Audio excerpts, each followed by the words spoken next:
देखते हैं जहाँ पर लोग भूख से मर रहे हैं और सरकार इन्हें दूसरी जगह ले जाना चाहती है, लेकिन सिर्फ कुछ गिने चुने लोगों को, और यही काम पिछले कई महीनों से चल रहा है। वहीं हम एक लड़की मिया और उसके पति निको को देखते हैं। निको अपनी पत्नी को लेकर दूसरे देश आयरलैंड जाना चाहता है क्योंकि कुछ समय पहले इन्होंने अपनी 2 साल की बच्ची को खो दिया, वो भी इस देश की गवर्नमेंट की वजह से। मिया इस वक्त प्रेग्नेंट है, यानी कि वो एक बच्चे को जन्म देने वाली है। इसीलिए दोनों चाहते हैं कि ये समंदर के रास्ते कंटेनर में बैठकर इलीगल तरीके से इस देश को हमेशा के लिए छोड़ दें। ये दोनों इस बात के लिए निश्चिंत हैं क्योंकि अब इन्हें जल्द ही कंटेनर शिप पर चढ़ा दिया जाएगा। उसके बाद इन्हें कोई परेशानी नहीं होगी क्योंकि आयरलैंड में कोई चेकिंग नहीं होती। लेकिन जब ये दोनों कंटेनर के अंदर होते हैं, अचानक से कंटेनर का गेट खुल जाता है और बहुत सारे लोग उस कंटेनर में आ जाते हैं। ये सब भी लीगल तरीके से आयरलैंड जाना चाहते हैं। कंटेनर में बहुत ज्यादा लोग होने की वजह से कुछ लोगों को कंटेनर से उतारा जाता है, जिसमें निको को भी उतरना पड़ता है और इस तरह से ये दोनों अलग हो जाते हैं। मिया बहुत ज्यादा परेशान हो जाती है क्योंकि वो अपनी प्रेगनेंसी के आखिरी स्टेज पर है। इस वक्त उसे अपने पति निको की जरूरत है। वो निको को फोन करती है। निको उसे तसल्ली देता है कि जल्द ही मैं दूसरे कंटेनर में बैठकर आयरलैंड पहुंच जाऊंगा, जहां पर हम दोनों एक बार फिर से मिल जाएंगे। अब इनके कंटेनर को चेक करने के लिए पुलिस आती है। सब के सब अपने सीक्रेट रूम्स में छुप जाते हैं, लेकिन पुलिस वाला कहता है कि अगर तुम बाहर नहीं आए तो मैं सबको गोलियों से भून दूंगा। सब अपनी जान बचाने के लिए बाहर आ जाते हैं। ये लीगल तरीका है। पुलिस वाला सबको बाहर ले जाता है और गोली मारकर उन्हें समंदर में फेंक देता है, लेकिन मिया बच जाती है क्योंकि वो कंटेनर के ऊपर थी। डरी सहमी मिया अपने पति को मैसेज करती है, लेकिन निको की तरफ से कोई जवाब नहीं आता। अब उसके कंटेनर को शिप पर लोड कर दिया जाता है। मिया एक बार फिर से अपने पति निको को कॉल करती है। दरअसल उसके मन में डर है कि शायद निको को भी उन लोगों ने मार दिया होगा क्योंकि सभी कंटेनर्स की चेकिंग हुई थी। अब वो वहाँ पर पड़े सामान को देखती है, जहाँ उसे वाइन, टिफिन बॉक्स, एयरबड्स दिखते हैं। मिया उसमें से टॉर्च जलाकर कंबल ओढ़कर सोने की कोशिश करती है। तभी आधी रात में उसकी नींद खुलती है। वो कंटेनर के बाहर देखती है तो उसका जहाज भारी तूफान में फंस चुका है। उसके कंटेनर को जोर जोर से झटके लग रहे होते हैं। मिया बेहोश हो जाती है। जब उसकी नींद खुलती है तो वो देखती है कि उसका कंटेनर समंदर में तैर रहा है। वो अपने पति को फोन लगाती है,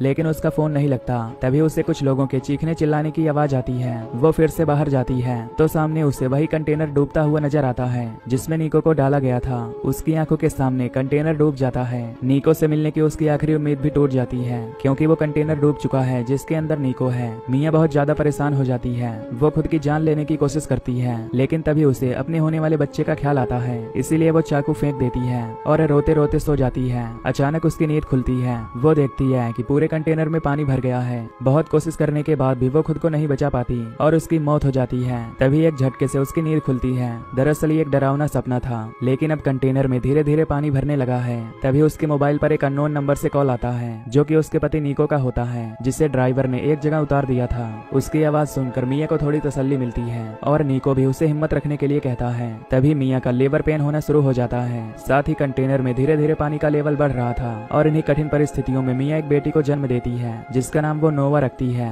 अब वो अपनी बेटी को एक लकड़ी के बॉक्स में रख देती है ताकि पानी से उसे बचा सके। उसे आइडिया आता है कि उसे कंटेनर के ऊपर जाना चाहिए, शायद वहाँ पर उसकी जान बच सकती है। इसीलिए एक ड्रिल मशीन से वो कंटेनर को धीरे धीरे काटना शुरू कर देती है। मिया बहुत ज्यादा थक चुकी है। वो भूखी है, जिस वजह से उसे गंदा खाना खाना पड़ता है क्योंकि उसे ताकत की जरूरत है। उसे अपने बच्चे को जिंदा रखना है। अब वो कंटेनर के ऊपर वाले हिस्से को काट लेती है और ऊपर पहुंच जाती है। वो देखती है कि वो समंदर के बीचों बीच है। तभी उसे एक एयरप्लेन दिखता है जिसे रोकने के लिए वो इशारे करती है, आगे बढ़ती है, जिसमें उसके पैर पर गहरी चोट लग जाती है और अब मिया को अपनी चोट पर वाइन डालनी पड़ती है। साथ ही उसे धागे से सिलना पड़ता है ताकि खून रुक जाए और ऐसा करते हुए मिया को बहुत ज्यादा दर्द होता है, लेकिन वो हिम्मत नहीं हारती क्योंकि वो किसी भी कीमत पर अपनी बेटी नोवा को यहाँ से जिंदा बचाकर निकालना चाहती है। लेकिन इस जगह पर सरवाइव करने के लिए सबसे पहले उसे खाने का इंतजाम करना होगा, नहीं तो वो भूख से मर जाएगी। इसीलिए कंटेनर में पड़े एयरबड से वो जाल बनाती है और मछली पकड़कर अपना पेट भरती है। अब उसे निको का कॉल आता है। वो बताता है कि उसे गोली लग गई है और शायद अब वो नहीं बच पाएगा। ये सुनकर मिया को बहुत दुख होता है क्योंकि उसकी आखिरी उम्मीद भी अब टूट चुकी है। उसे लगता था कि निको उसे बचाने के लिए आएगा। वो निको को बताती है कि हमारी बेटी हुई है और वो निको को अपनी बेटी की आवाज भी सुनाती है। तभी फोन डिस्कनेक्ट हो जाता है। मिया अब बहुत ज्यादा दुखी है और उसी दुख में वो रोते रोते कंटेनर के ऊपर सो जाती है। आज उसे इस कंटेनर के ऊपर पूरे 32 दिन हो चुके हैं। वो जानती है कि उसे अपनी बेटी को बचाने के लिए कुछ न कुछ करना होगा। इसीलिए वो बचे डिब्बों में से एक छोटा सा राफ्ट बनाती है जिसमें वो अपनी बेटी को रखकर समंदर के ऊपर रख देती है क्योंकि कंटेनर में लगातार पानी भर रहा है। साथ ही वो मछलियां भी पकड़ रही होती है। तभी उसके पास एक पक्षी आता है जिसे देखकर वो समझ जाती है कि आसपास जरूर कोई किनारा है, लेकिन वो किनारा कितना दूर है उसे नहीं पता क्योंकि ये पक्षी समंदर के ऊपर कई मीलों का सफर तय करते हैं। अब रात को एक बार फिर से कंटेनर के वो होल से जो मिया ने पहले बंद कर दिए थे वो खुल जाते होते हैं, जिससे बड़ी तेजी से कंटेनर के अंदर पानी भरना शुरू हो जाता है। मिया अब कंटेनर के अंदर जाती है क्योंकि वहाँ पर उसके पहले बच्चे की फोटो है, और जब वो फोटो ले रही होती है तभी उसका पैर वहाँ नीचे रखे कुछ सामान में फंस जाता है। पानी पूरी तरह से भर चुका है। साथ ही बाहर जो उसकी बेटी की राफ्ट थी जिसमें उसने अपनी बेटी को रखा था, वो भी अब कंटेनर से दूर जाने लगती है। मिया किसी तरह से अपने आप को वहाँ से छुड़ाकर बाहर आती है और देखती है कि उसकी बेटी की राफ्ट दूर दूर तक कहीं भी नहीं है। वो बहुत ज्यादा परेशान हो जाती है क्योंकि इतने अंधकार में राफ्ट को देख पाना नामुमकिन है। तभी उसकी बेटी की राफ्ट के चारों तरफ एक वेल मछली आती है जो पानी का फव्वारा ऊपर की तरफ फेंकती है, और जब मिया की बेटी के चेहरे के ऊपर पानी गिरता है तो नींद से जागकर वो रोने लग जाती है,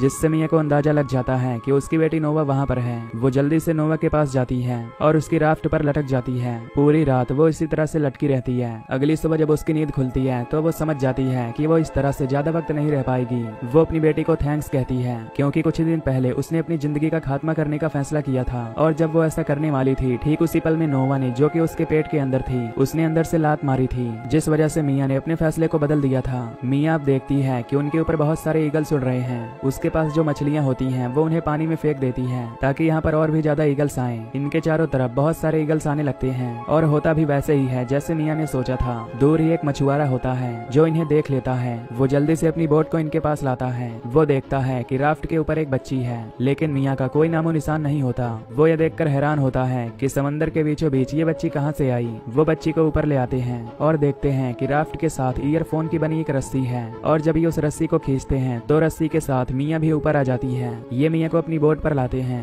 मिया के शरीर में कोई जान नहीं बची। ये उसे सीपीआर देते हैं। बहुत देर तक सीपीआर देने के बाद भी मिया को होश नहीं आता, पर जब ये लगातार सीपीआर देते रहते हैं तो मिया के शरीर में जान आ जाती है। दरअसल पानी भरने की वजह से उसके शरीर में सांस लेने की नलियां चौक हो गई थी, पर पानी बाहर निकलने के बाद वो एक बार फिर से सांस लेना शुरू कर देती है। मिया सबसे पहले अपनी बेटी नोवा के पास जाती है, उसे अपने गले से लगा लेती है। मिया देखती है कि एक कपल है जिन्होंने उसकी और उसकी बेटी की जान बचाई है। इनके साथ इनका एक बेटा भी होता है, और अब ये मिया और उसकी बेटी को लेकर अपनी बोट से किनारे की तरफ